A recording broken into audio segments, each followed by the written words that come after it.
রাজশাহী নগরীর পদ্মাবাসিক এলাকায় অভিযান করেছে রাজশাহী উন্নয়ন কর্তৃপক্ষ। বৃহস্পতিবার অভিযানে 4টি মাদ্রাসা ও 3টি স্কুলকে 3 মাসের মধ্যে অন্য জায়গায় প্রতিষ্ঠান সরিয়ে নেওয়ার নোটিশ দেওয়া হয়। এমনকি আপনাদেরকে আমরা বলে গেলাম উইদিন 3 মান্থস আপনারা এই আমাদের আবাসিক প্রতিষ্ঠানটা একটু বাদ দিয়ে অন্য কোথাও শিফট হয়ে যান। তবে প্রতিষ্ঠানগুলো বলছে এতদিন কোনো বাধা দেওয়া হয়নি। এত কম সময়ে স্কুল স্থানান্তর করা তাদের জন্য কঠিন হবে।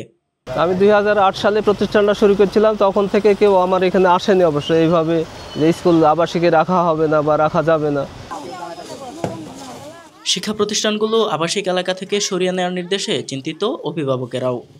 আমার এখানে স্কুল থাকাটাই সুবিধা বেশি, কারণ আমাকে বাসার কাজ করতে হয়, আবার মেয়েকে নিয়ে যাওয়া আসা করতে হয়।